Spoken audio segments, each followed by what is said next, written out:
आज हम आप लोगों को कंपटीशन पाठशाला में शिक्षा मनोविज्ञान के विषय में आपको बताएंगे। तो इसमें सबसे पहले हम आपको मनोविज्ञान के विषय में बताएंगे कि मनोविज्ञान है क्या। तो मनोविज्ञान को अगर देखा जाए तो इंग्लिश में क्या कहते हो, साइकोलॉजी। साइकोलॉजी जो वर्ड है हमारा ग्रीक की दो शब्दों से, ग्रीक या कभी कभी आपको यूनानी वर्ड भी मिल जाता है। जब अगर ग्रीक ना हो तो वहाँ पर आप यूनानी वर्ड का यूज कर सकते हो। तो ग्रीक के दो शब्दों से साइकी तथा लोगोस से मिलकर बना है। साइकी का अर्थ होता है आपका सोल और लोगोस का अर्थ क्या होता है, स्टडी। तो इस प्रकार अगर इसको सोल को क्या कहते हैं, आत्मा, और लोगो स्टडी का अर्थ क्या होता है, अध्ययन। तो इस तरह से अगर आप देखते हो तो मनोविज्ञान का अर्थ निकल के आता है आत्मा का अध्ययन। आत्मा का अध्ययन, स्टडी ऑफ सोल, या इसको आत्मा का विज्ञान के नाम से भी कह दिया जाता है, आत्मा का विज्ञान। इस शब्द का सर्वप्रथम जो प्रयोग किया था हमारा 1590 ईस्वी में, इस शब्द का प्रयोग करने वाला कौन था, रुडोल्फ गोकवल ने इस शब्द का प्रयोग किया था। रुडोल्फ गोकवल। इसमें जीव है, जगत है, जगत है, आत्मा है, परमात्मा है इत्यादि के बारे में अध्ययन किया जाता था, इसलिए इसका नाम पड़ा आत्मा का विज्ञान। अगर आप लोगों ने अगर मीमांसाएं पढ़ी होंगी फिलॉसफी में, मीमांसा यानी कि आपके दर्शन में हमारी 3 मीमांसाओं का है। कौन कौन सी मीमांसाएं होती हैं? पहली हमारी मीमांसा होती है तत्व मीमांसा, दूसरी आपकी होती है ज्ञान मीमांसा, और तीसरी आपकी कौन सी मीमांसा होती है, आचार मीमांसा। आचार मीमांसा। तत्व मीमांसा को अंग्रेजी में क्या कहते हैं, मेटाफिजिक्स। मेटाफिजिक्स, इसको मेटा को क्या और दूसरे वर्ड के किस नाम से जानते हैं, बियॉन्ड, और फिजिक्स माने भौतिक। तो बियॉन्ड का दूसरा अर्थ क्या है, परे, यानी भौतिक संसार के परे। भौतिक संसार के परे क्या होती है, जीव है, जगत है, आत्मा है, परमात्मा है इत्यादि के विषय में।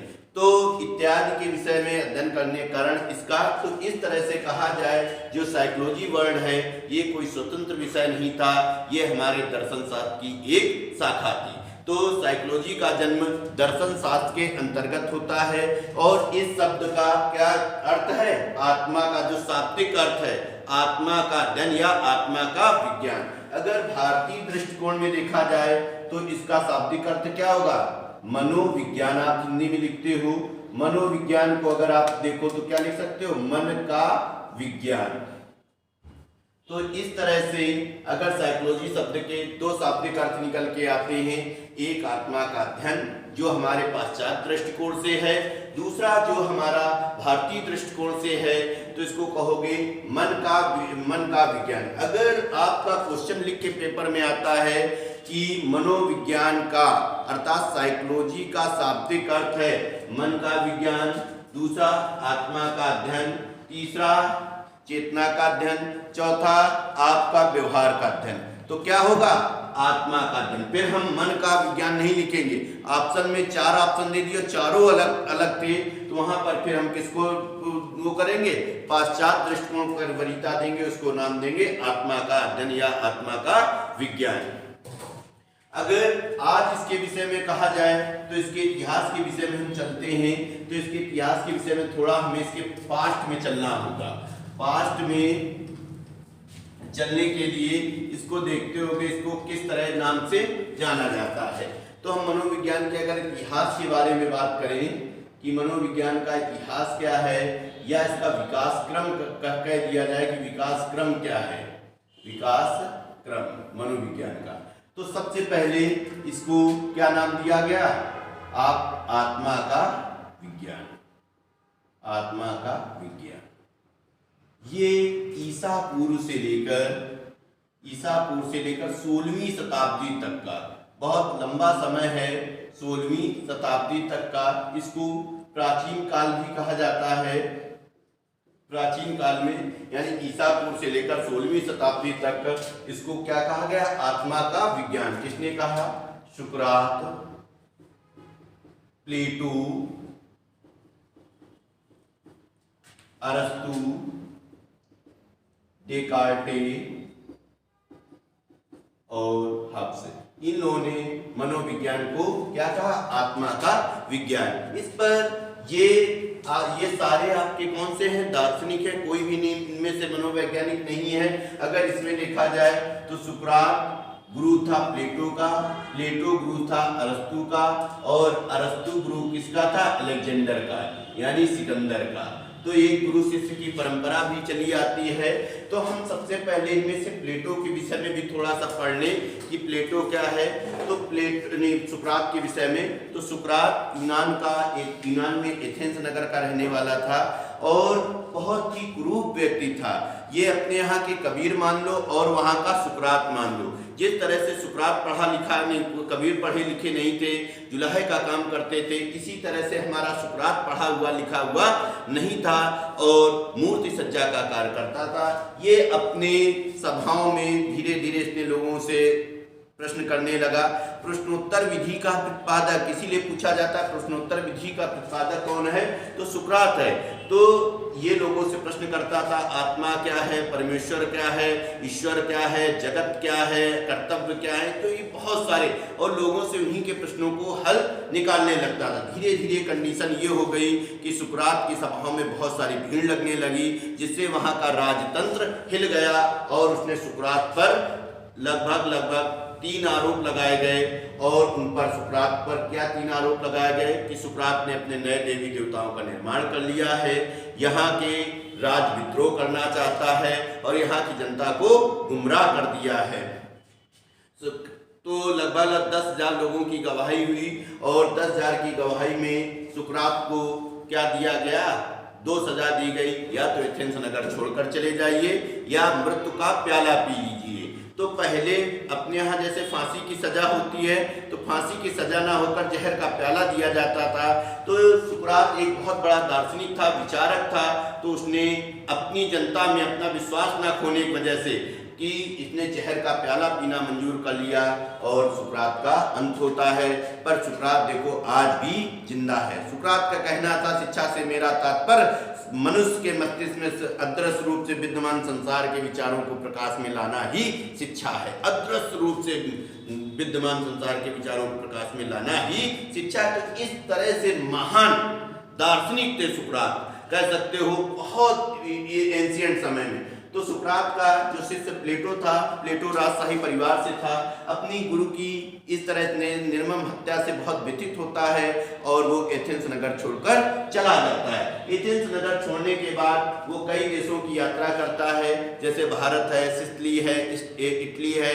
कई देशों को भ्रमण करने के बाद कई वर्षों बाद पुनः वो एथेंस नगर में लौटता है और वहाँ एकेडमी की स्थापना करता है। एकेडमी शब्द देने वाला पहला व्यक्ति कौन था? प्लेटो था।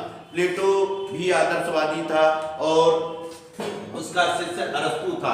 अरस्तु को ये रीडर कहकर पुकारता था। रीडर वर्ड भी देने वाला पहला दार्शनिक कौन है? हमारा प्लेटो है। तो प्लेटो ने अपनी एकेडमी पर लिखा रखा था कि जिसको गणित का ज्ञान ना हो कृपया करके एकेडमी में प्रवेश ना करे। तो इस तरह से मस्तिष्क को वरीयता देने वाला हमारा मेन दार्शनिक है, कि विचारों की प्रमुखता देने वाला मेन दार्शनिक है हमारा प्लेटो। प्लेटो ने कई पुस्तकें लिखी हैं, जैसे आपने उनकी पुस्तकें देखी होगी, रिपब्लिक सबसे इसकी फेमस पुस्तक थी। तो प्लेटो भी क्या मानता है? मनोविज्ञान क्या है? आत्मा का विज्ञान है। फिर इसके बाद अरस्तु की बारी आती है। अरस्तु क्या कहते हैं? प्लेटो का शिष्य होता है और ये आदर्शवादी होते हैं, आगमन निगमन विधि के प्रतिपादक होते हैं। प्लेटो जो होता है हमारा संवाद विधि देता है। सुकरात हमारी कौन से देता है? प्रश्नोत्तर विधि देता है। तो ये भी क्या थे? आत्मा को, विज्ञान को मानने वाले थे। मगर 16वीं शताब्दी के बाद मध्यकाल तक आते आते प्रश्न उठने लगा, आत्मा क्या है, आत्मा का स्वरूप क्या है। इन सभी का संतोषजनक उत्तर न मिल पाने के कारण इसको मध्यकाल में क्या कहा गया? मन या मस्तिष्क का विज्ञान कहा गया, साइंस ऑफ माइंड। मन या मस्तिष्क का विज्ञान के नाम से कहा गया। कितने समय, किस शताब्दी में, यानी 16वीं शताब्दी से लेकर 17वीं शताब्दी तक का, जिसको मिडिल पीरियड के नाम से जाना जाता है, मध्यकाल। इस मध्यकाल में जो हमारा मेन प्रमुख दार्शनिक था इटली का पोम्पोनोजी, इटली का पोम्पोनोजी था। उसने मनोविज्ञान को क्या कहा है, मन या मस्तिष्क का विज्ञान कहा है। John Locke, Thomas read, can't, Leibniz आदि, ये क्या थे, इन्होंने मनोविज्ञान को क्या कहा, आत्मा का विज्ञान कहा। इन्होंने जो प्रश्न मनोविज्ञान में आत्मा के विज्ञान के लिए रखा था, वही तक आते आते आधुनिक काल में लगभग 19वीं शताब्दी में आते आते ये प्रश्न क्या होने लगा कि मनोविज्ञान के मन या मस्तिष्क का स्वरूप क्या होता है, मन के कार्य कौन कौन से होते हैं, मन की संरचना कैसी होती है, इसका संतोषजनक उत्तर न मिल पाने के कारण इसको आधुनिक काल में क्या कहा गया, कॉन्शियस ऑफ साइंस, यानी चेतना का विज्ञान के नाम से कहा गया। चेतना का विज्ञान कहा गया। ये हमारा 17वीं शताब्दी से लेकर 19वीं शताब्दी तक रहा और इसको आधुनिक काल के नाम से जाना गया, आधुनिक काल। तो इसमें जो हमारा मेन वो था, कौन था, विलियम बुंड हैं, विलियम जेम्स हैं, विलियम जेम्स ली और टिचनर।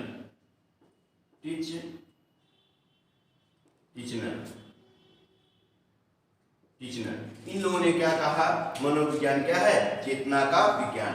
यहीं से मनोविज्ञान दर्शन शास्त्र से अलग होती है और यहाँ से हमारे मनोवैज्ञानिक चालू हो जाते हैं। तो हम सबसे पहले बात करते हैं विलियम बुंड की। विलियम बुंड ने 1879 में मनोविज्ञान की प्रथम प्रयोगशाला स्थापित की थी जर्मनी के लिपजिंग शहर में। कहां पर, लिपजिंग, और कहां पर, जर्मनी के।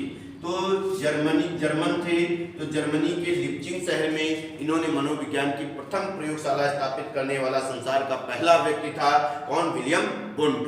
तो विलियम बुंड, जिसको वर्तमान में कार्ल मार्क्स विश्वविद्यालय के नाम से जाना जाता है, जहां पर इन्होंने मनोविज्ञान प्रयोगशाला स्थापित की थी, उस जगह को आज वर्तमान में कार्ल मार्क्स विश्वविद्यालय के नाम से जाना जाता है। तो कई बार क्वेश्चन पूछा जा चुका है कि मनोविज्ञान का प्रयोगात्मक रूप स्थापित करने वाला प्रथम व्यक्ति कौन था, विलियम बुंड था। कहां पर स्थापित की थी, जर्मनी में कहां पर, लिपजिंग शहर में, किस ईयर में, 1879 में किया था। तो 1879 में इन्होंने जर्मनी के लिपजिंग शहर में मनोविज्ञान की प्रथम प्रयोगशाला स्थापित करने वाला व्यक्ति था। फिर इसके बाद बात आती है, इन्होंने संरचनावाद के जनक थे। इन्होंने मन की स्ट्रक्चरलिज्म, तो संरचनावाद का इन्होंने वो किया था कि मन की एक जटिल संरचना होती है, उसको इन्होंने बताया है। और इन्होंने क्या बताया है कि अंतरदर्शन विधि का प्रतिपादक भी हैं आपके। तो अंतरदर्शन विधि यानी इंट्रोस्पेक्शन, अपने आप को देखना, उस विधि के प्रतिपादक भी हैं हमारे विलियम बुंड। इन्होंने अपने शिष्य टिचनर के साथ मिलकर अंतरदर्शन विधि का प्रतिपादन किया है। ये तो संसार में कई बार क्वेश्चन पूछा जा चुका है कि मनोविज्ञान की प्रथम प्रयोगशाला किसने स्थापित की थी, विलियम बुंड ने की थी। कहां पर की थी, जर्मनी में की थी। संरचनावाद का जनक कौन है, विलियम बुंड है। अर्थात अंतरदर्शन विधि का प्रतिपादक कौन है, तो विलियम है। अब आते हैं विलियम जेम्स का। तो मनोविज्ञान, आधुनिक मनोविज्ञान का जनक किसको माना जाता है, विलियम जेम्स को। विलियम जेम्स ने क्या किया था, मनोविज्ञान की प्रथम पुस्तक प्रिंसिपल ऑफ साइकोलॉजी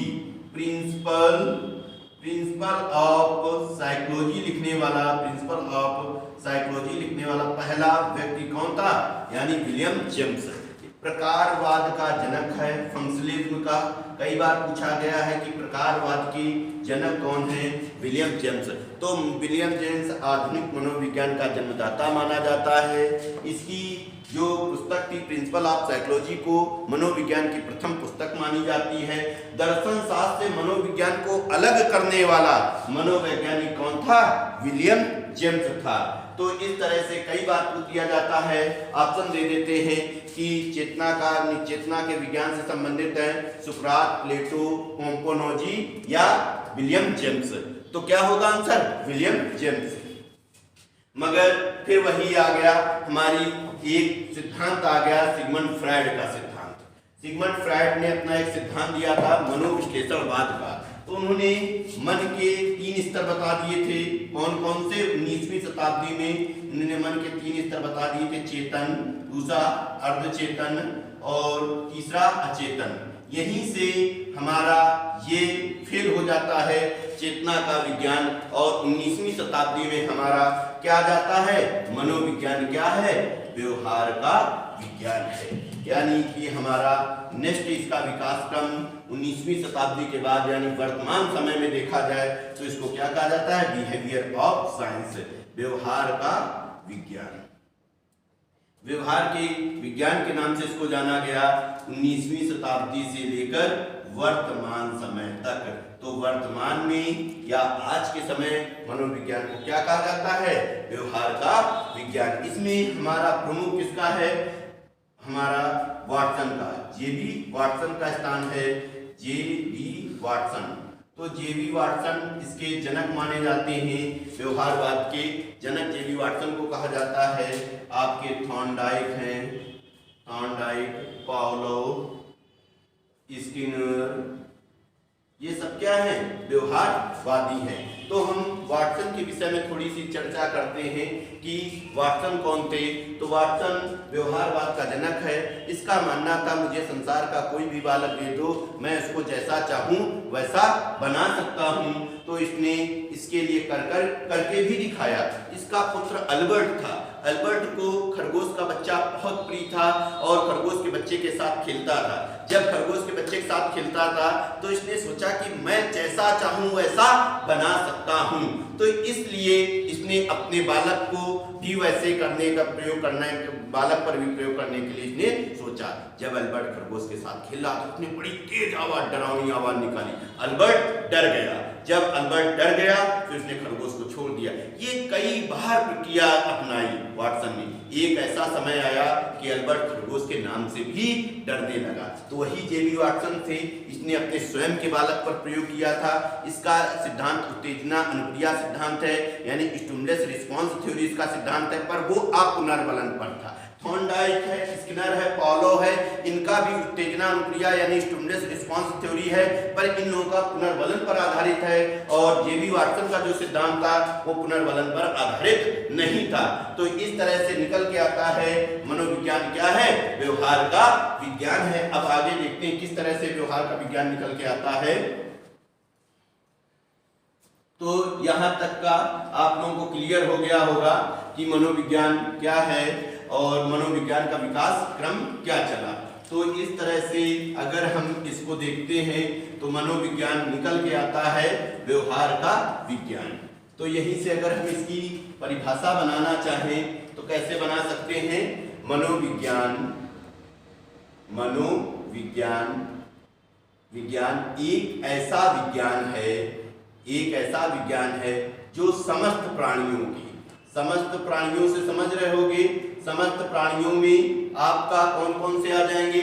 जल, थल या नभ का, जल का भी हो, चाहे मानव हो, चाहे पशु हो, चाहे पक्षी हो, चाहे जल का हो, चाहे थल का हो, चाहे नभ का हो, समस्त प्राणियों की किसका?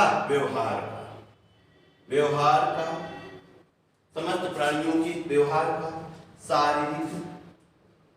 शारीरिक व्यवहार, शारीरिक पक्ष जिसको कहते हो। दूसरा मानसिक पक्ष या मानसिक व्यवहार, ठीक है, व्यवहार का अध्ययन करता है जिसमें उसकी, तो पहले हम यहाँ तक देख लेते हैं। तो शारीरिक व्यवहार में क्या हो जाएगा?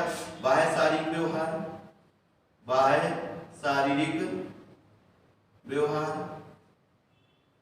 और दूसरा क्या होता है आंतरिक शारीरिक व्यवहार, आंतरिक शारीरिक व्यवहार।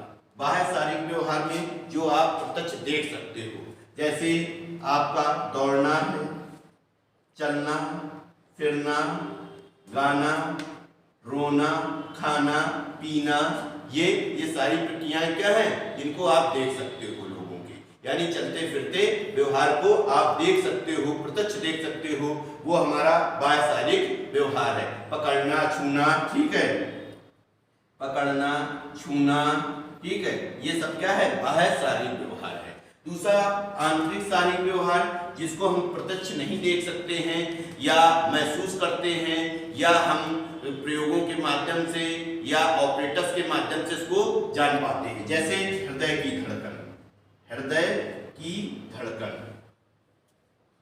रक्तचाप, आपका बीपी है, इसको भी, ये भी क्या है रक्तचाप है, हृदय की धड़कन है, संवेग है, संवेग, ई और मोशन, ई माने अंदर, मोशन माने गति, जो तुम्हारे अंदर गति कराए, आपका ईर्षा, द्वेष, ज्वेलसी, भय, प्रेम, ये सब क्या है आपका संवेग है। तो संवेग कैसा है आंतरिक शारीरिक व्यवहार, इसलिए शरीर आ गया संवेग में, याद रखिएगा, कई बार पिछली बार क्वेश्चन आया था, संवेग में क्या होता है दैहिक क्रियाएं, दैहिक माने शारीरिक व्यवहार, तो संवेग किसका है आंतरिक शारीरिक व्यवहार है, ठीक है। संवेग ई माने अंदर, मोशन माने गति, जो तुम्हारे अंदर गति कराए, और गति कौन करा सकता है, ईर्षा, द्वेष, ज्वेलसी, प्रेम, भय, डर, ये सब क्या है आपका आंतरिक शारीरिक व्यवहार। मानसिक व्यवहार में क्या आ गया, चेतन, अर्धचेतन और अचेतन,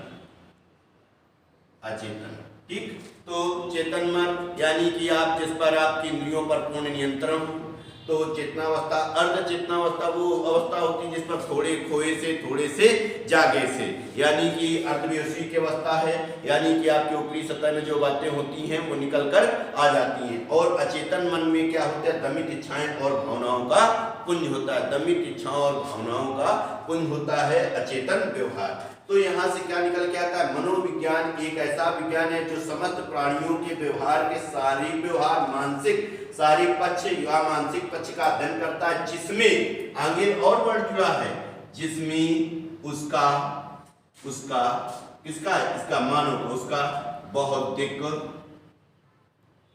चारित्रिक, भाषिक, नैतिक,